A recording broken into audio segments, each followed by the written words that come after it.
ये तस्वीर है कैराना के नोमान इलाही की, जो पूछताछ में बताता है पाकिस्तान में बैठे इकबाल काना से उसका संपर्क था। उसके बाद इकबाल काना की फाइल पढ़ने में बड़े बड़े अधिकारी जुट जाते हैं और उन फाइलों से जो पता चलता है वो आपको भी हैरान कर देगा।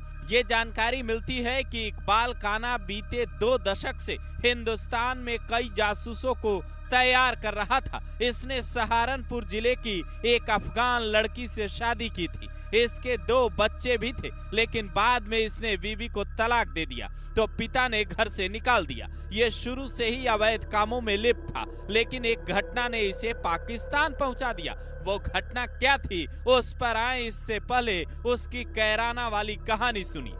कैराना के सराव ज्ञान मोहल्ले में इसका परिवार रहता था। पिता हाजी इकबाल सब्जी और फलों की ठेली लगाते थे। 3 बच्चों में ये दूसरे नंबर पर था। 90 के दशक में गठरी व्यवसाय से जुड़े लोगों का ये पासपोर्ट बना रहा था। उसी दौरान कई महिलाओं और पुरुषों को इसने अपने खर्चे पर पाकिस्तान भेजा, जहां से वो कपड़े और मिर्जा चप्पल मंगवाता था, जिसकी डिमांड भारत में तब खूब थी, जबकि भारत से ये लोग पान, कत्था और सुपारी लेकर जाते थे।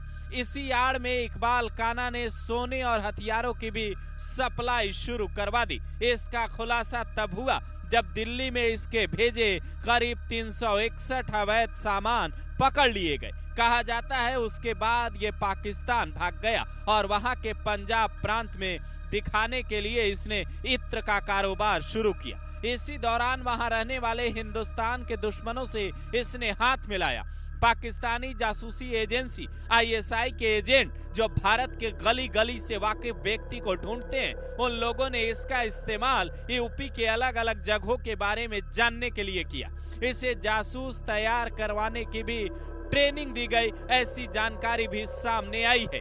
जिसके बाद इसने कैराना समेत देश के अलग अलग हिस्सों में कई युवाओं को बरगला कर अपने साथ जोड़ा। इसकी जानकारी भी तब सामने आई।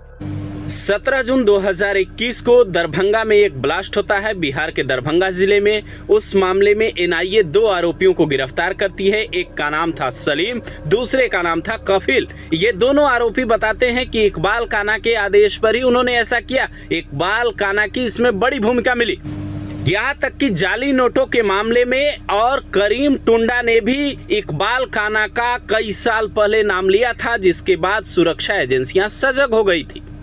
इकबाल काना के अलावा दिलशाद मिर्जा और हामिदा भी वहां छिपी है। इसके अलावा वहां कैराना का शाहिद भी पाकिस्तान में ही छिपा बैठा है।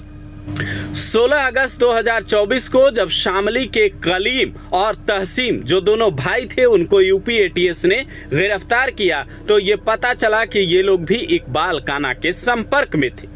अब नोमान इलाही का संपर्क भी इकबाल काना से मिला है, जिसे लेकर शामली के SP राम सेवक गौतम कहते हैं पानीपत पुलिस और शामली पुलिस संयुक्त रूप से अभियान चलाएगी। पता ये भी चला है कि कैराना के कई लोगों की रिश्तेदारी पाकिस्तान में है। बंटवारे के बाद से इनका आना जाना लगा रहा है, जिनमें से कुछ लोगों को पाकिस्तान ने अपने एजेंट के तौर पर इस्तेमाल किया। लेकिन संकट ये भी है कि अगर कोई पुलिस ऑफिसर सरकार से परमिशन लेकर भी पाकिस्तान चला जाए तो वहां की सरकार, आर्मी और ISI उन्हें झूठे केस लगाकर जेल में डाल देगी, क्योंकि पाकिस्तान की हालत ये है कि वहां की सरकार आम जनता को एक बार को सता सकती है, पर भारत के दुश्मनों को भारत को कभी नहीं सौंप सकती। वो हमेशा उनका साथ देती है। जिसके बाद सवाल उठता है कि क्या सरकार हाथ पे हाथ धरे बैठी रहेगी और इकबाल काना जैसे लोग नोमान इलाही जैसे लड़कों को अपने साथ जोड़ते रहेंगे,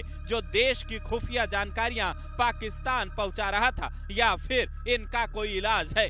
जानकार कहते हैं भारत ने जैसे ऑपरेशन सिंदूर चलाया और 100 से ज्यादा दुश्मनों का अड्डा मिटाया, वैसे ही भारत से पाकिस्तान भागे इन लोगों का, इन भगोड़ों का लोकेशन निकाल कर भी एक बार एक्शन लेना होगा, ताकि इन्हें ये समझ आ सके कि नया भारत अब अपने दुश्मनों को ढूंढ ढूंढ कर ठिकाने लगाता है, वो किसी को छोड़ता नहीं है।